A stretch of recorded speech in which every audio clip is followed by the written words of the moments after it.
Welcome once again to Stay Alive with Church Alive. And this is your host and president of Church Alive Development Corporation and also the proud pastor of Church Alive Community Church. And our effort here on Church Alive over the 25 some odd years that we've been bringing you this program is to bring you quality information, resources, and services that will improve your lifestyle. And we've done that successfully for that many years. We have a very special topic today, and it's dealing with real estate. It's dealing with improving your credit. It's dealing with the problems that churches have in finding spaces for worship.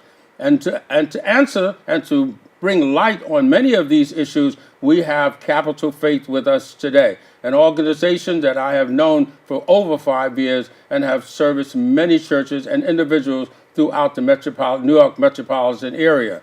So without any further ado, I would like to introduce Pierre R Lubin, who is the CEO and president of Capital Faith. Welcome to Church Alive. Thank you, Bishop. Thank you for having me. Well, we have your partners here, and we're going to introduce them separately as we go around to what areas that they cover. But the question I want to ask you right now is why Capital Faith? Why the name Capital Faith? Capital Faith is a unity-based organization in search of meticulous growth with respect to diversification. We focus on the church and its members to help them with their financial needs. Mm-hmm. And we act differently than ordinary companies. Okay, now we have two words that's, and to many people, don't mesh together, and that's capital and that's faith. You want to explain that and why the name Capital Faith? Often that question comes up, Bishop, and I like to answer it. Okay.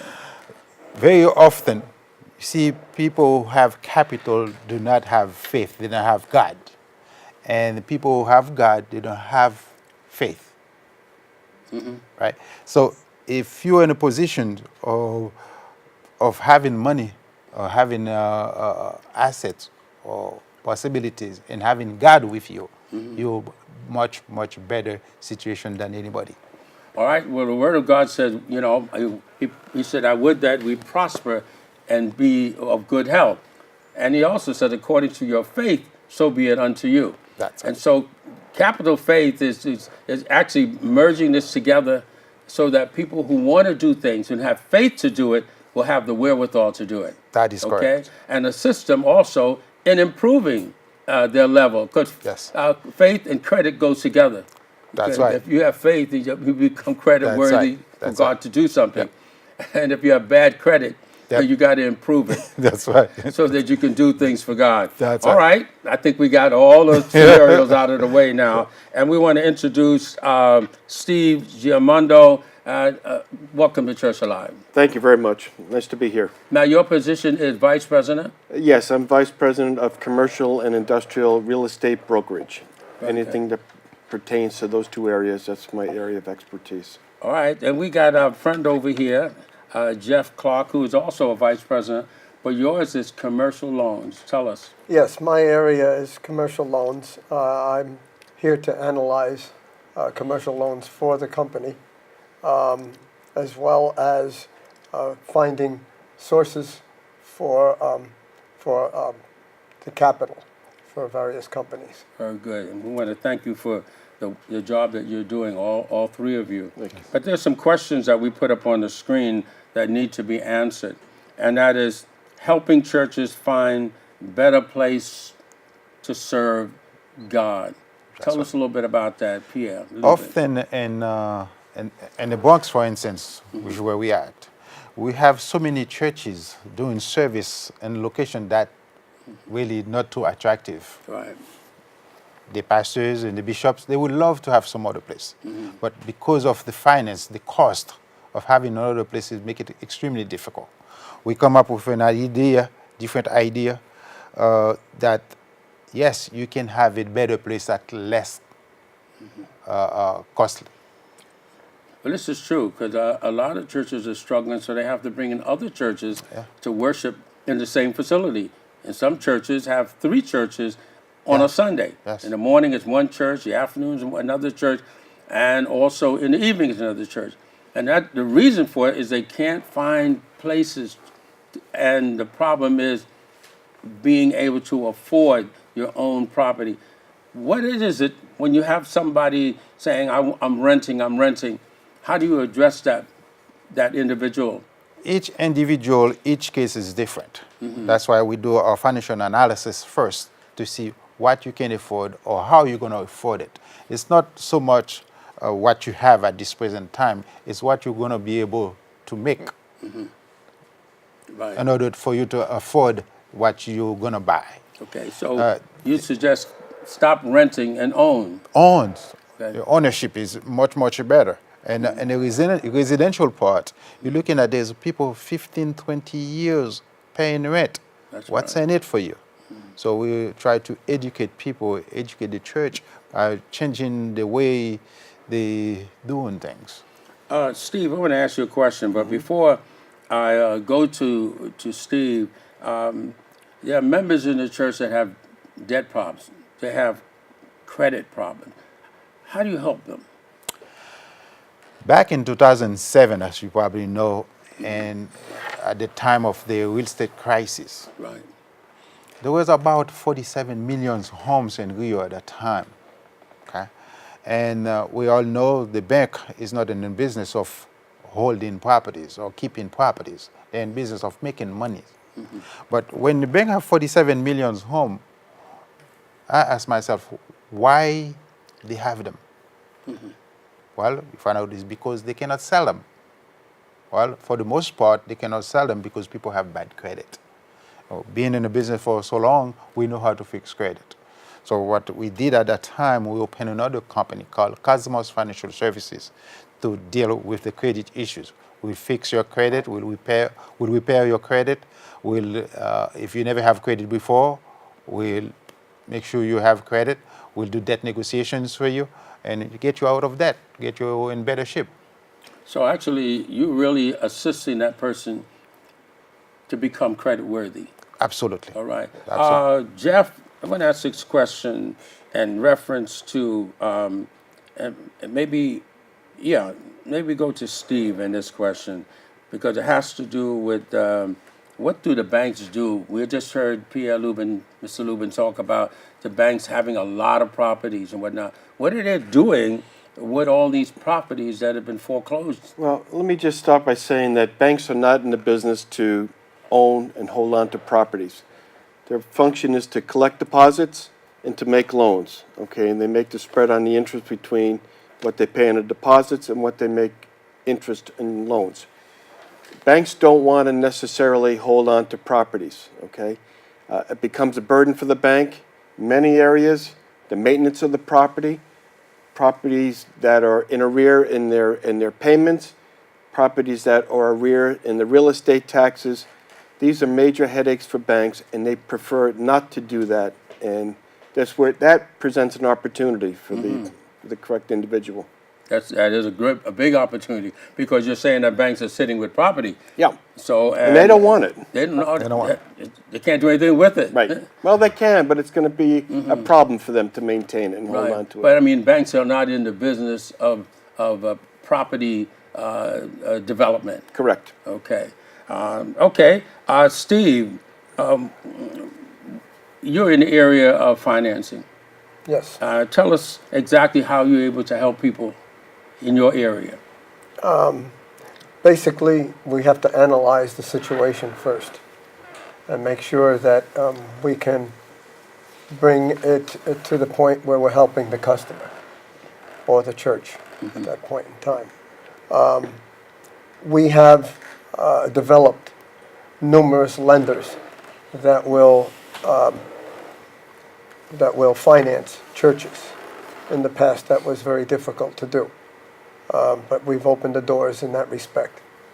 And it not only helps the individuals, but helps the pastors as well. It keeps the pastors from getting involved, and we take a role of consulting. So what you're really saying is that the banks are turning down loan opportunities or loan requests from churches. Right. Churches find it very difficult Yes. to get a loan from a bank. Right. So who are these investors that you're talking about? Well, And why are they involved? in many cases, they're involved. They're private individuals that know the mortgage business, and they're willing to finance these particular loans. Of course, they do get a premium for it. They do charge a little higher interest rate than a bank would, but in the long run, it would help out the customer and the church as well. Okay. Pierre Lubin, is there an example, a situation that you would like to share with us? With a particular situation that you have and when working with the church, I believe, upstate somewhere, right? Yes, yes. Go right ahead. This specific case, the church was too old, too small for the congregations. The pastor engaged in that process, tried to build a new church. He failed. Okay? He lost about $47,000 to be exact. Okay? They called me to come over. I went over. I had a meeting with the pastor. I told him, look, we're going to build your church with many different criteria. First, we're going to build you a prefab steel building, which is cost roughly about 40% less than a normal concrete block building. We have our own architect team, our own engineering team, surveyor, and attorneys. So we start in the process. We're moving very well as far as of requirements. This church should be fully completed by the middle of June this year. So they're pretty excited about it. And not only we build a church, but we enlarge the size of the property. It's not the same anymore. Now, a lot of churches have gotten involved with developers, and halfway through the project, the persons would just disappear on them. Correct. Or they have to bring in and contract someone else to finish it. Correct. You start with the church. How far do you go? We start from from A to Z. That's our contract. Right. We believe the pastor, the bishop, they're not often familiar with this situation. There's a lot of input in there. There's a lot of combination. There's a lot of pieces to put together. Right. So we are, and that's what we do. We capable of doing it. We tell the pastor, look, this is what we're going to do. We're going to engage in it to finish it. We're not going to walk away. That's the end of the story. All right. We Steve. manage the whole property aspect. We're not there with a hammer and nails, but what we do is we manage the whole construction aspect of the building. Oh, I see. And From as start to Pierre, end. as Pierre was suggesting that the pastors, this isn't their area of expertise. That's correct. They have their pastoral mission to take care of, and we'll take care of all the other stuff, as you said, from A to Z, to make these things come to fruition. Going back to properties, because many, at least there are many pastors, churches, and individuals that they don't realize how much property that the banks have.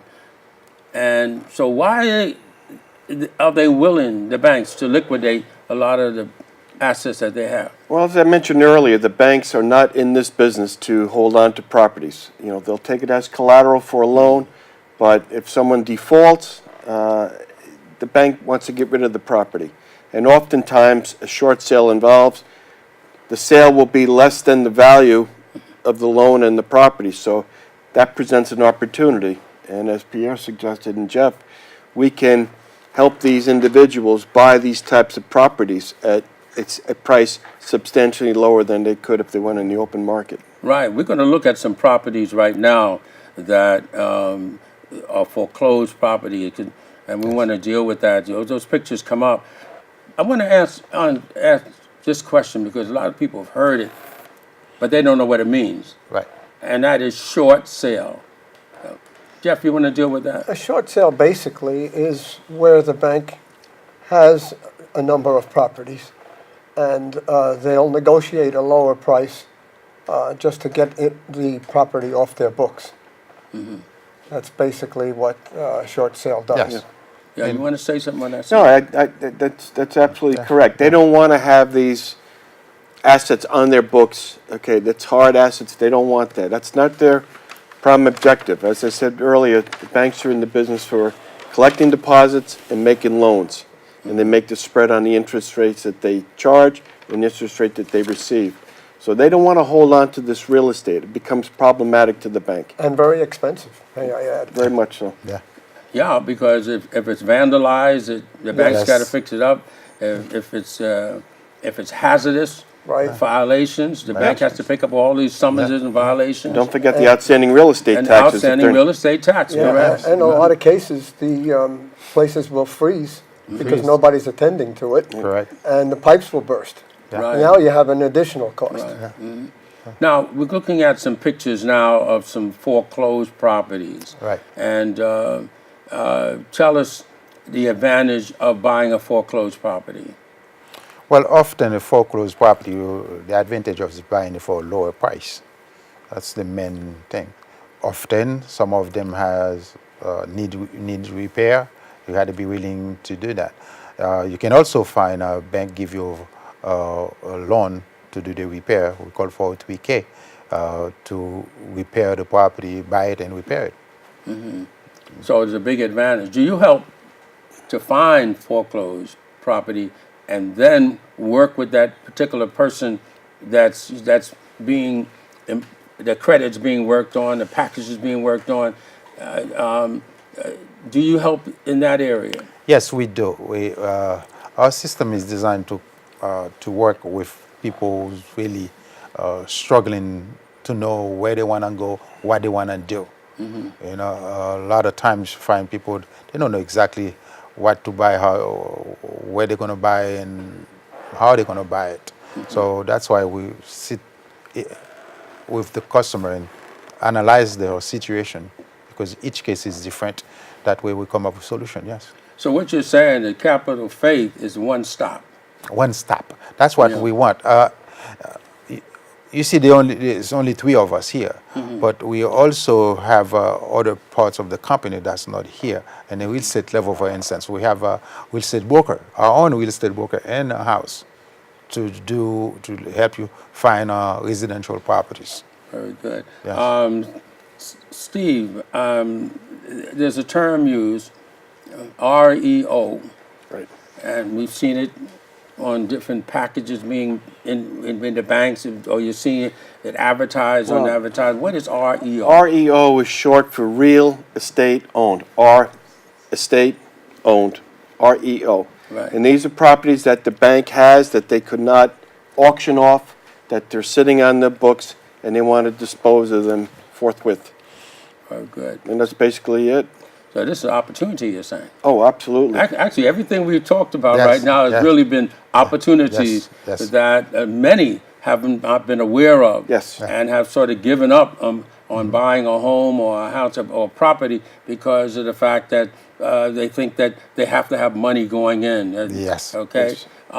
That's a misconception, so people Want to don't- deal with that misconception? Yeah, people don't really know what's required. Real estate is kind of a complex area, and people say, well, my credit's no good, my credit score is insufficient, I don't make enough money.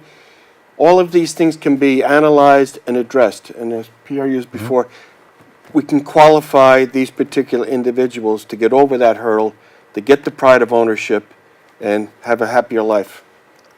All right. Yeah, once the property goes to auction and it fails, does not sell at auction, no sooner it goes back to the bank, it becomes an REO, real estate owned, as Steve mentioned. And the bank then tries to sell it off at a discounted price. Okay. Going back to the churches. Yes. Some churches say, well, you know, I can't afford a church. And because it's a lot of structural work, it's a lot of labor, bricks, it's a lot of, you know, how do you make this easier for the church? I figured out a lot of times, for the most part, the church doesn't know exactly what they can afford. That's why it's important to do a financial analysis to know exactly where we're going. Give you one of the scenarios. I sat down with pastor. He likes to have a church, but also there's an opportunity for him to make money. He didn't know that. So we build a church with a catering hall. Sometimes we'll build a church with apartments.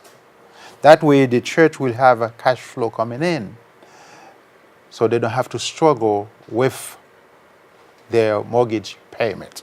Very That's good. one. When I sit down with a pastor or the bishop, I say, look, we have to change things around. The church doesn't belong to the members of the organization. The church belongs to the community. Let's focus on the community first. While you focus on the community, then you'll see your church grow financially, your church grow membership-wise. Everybody loves to have a beautiful church in the area. Everybody, including the members. Okay? So we build a church with a catering hall. Then when the community, the members of the community going to have a retirement party, instead of going to a Sheraton hotel, they come to the church. They pay a fee for that. So it's actually a multi-service church. Multi-service Yeah. church. And then they're going to have graduation. Instead of going to Ramadan hotel, they come to the church. Right. Okay?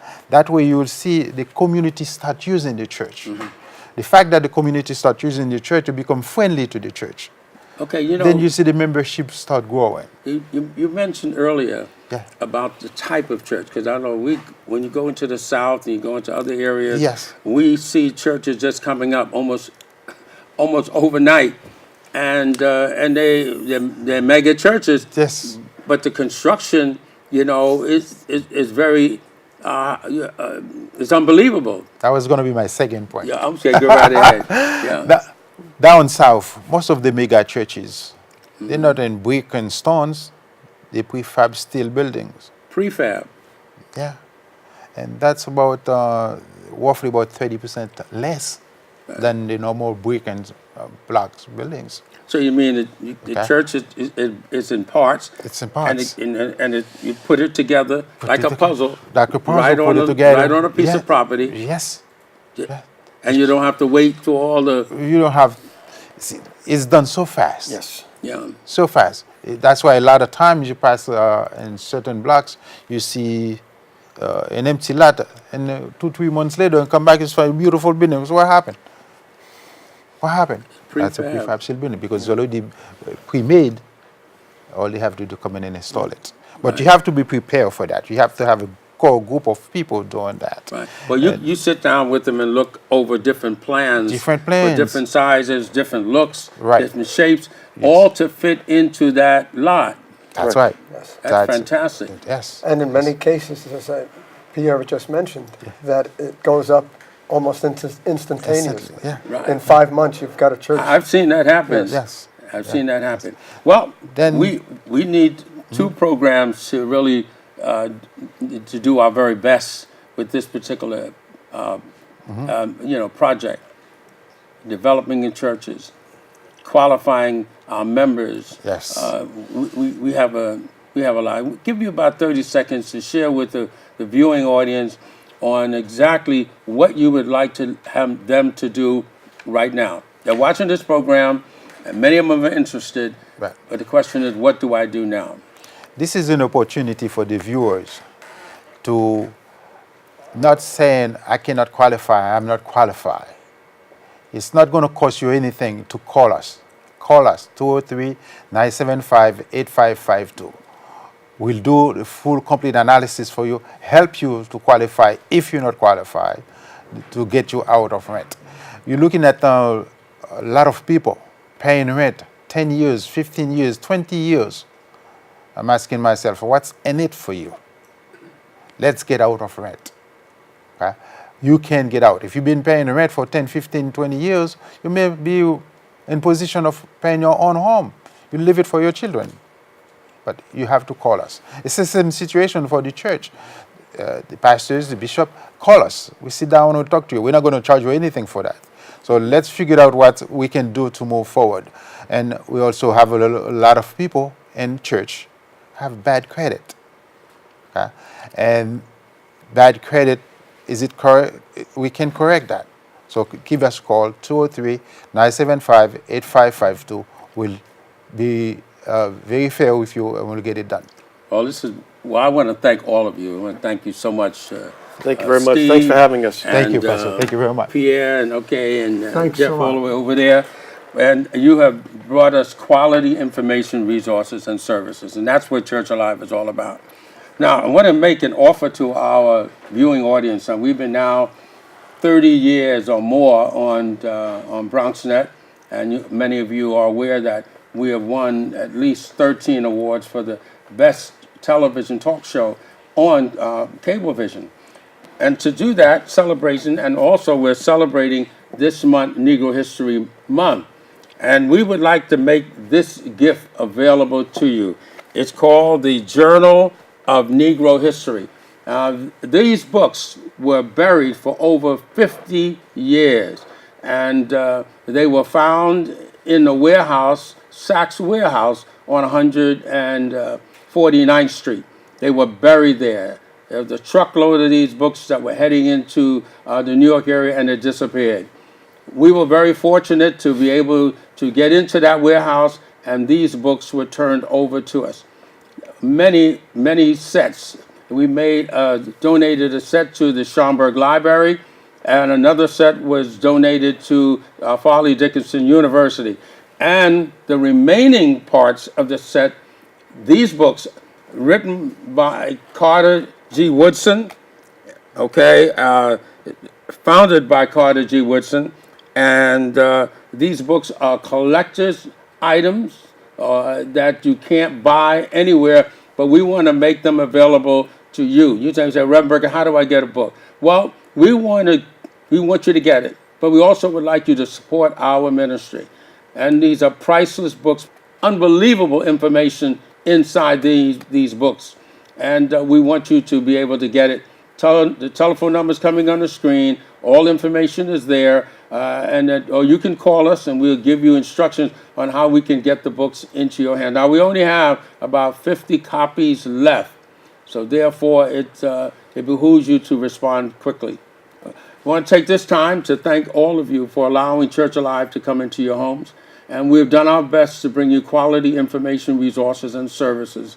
And we trust that you will utilize them. And if we can help you in any way with the services that we have at Church Alive, please call us. And we'd like you to visit Church Alive. We're looking for folk that will come and not only be a member, but to be able to assist us in doing this great work for God.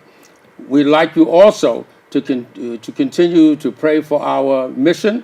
We need clothing. The needs of the community is great. They're reaching out for clothing and food and whatnot. And we have done a tremendous job through the Women of Courage ministry in meeting the needs of those most needy people in our community. And we want you to join with us. In closing, as usual, we want to thank you for allowing us to come into your home and to bring you Church Alive. And so we love you with the love of the Lord, and we look forward to fellowshipping with you. Thank you, and have a great day.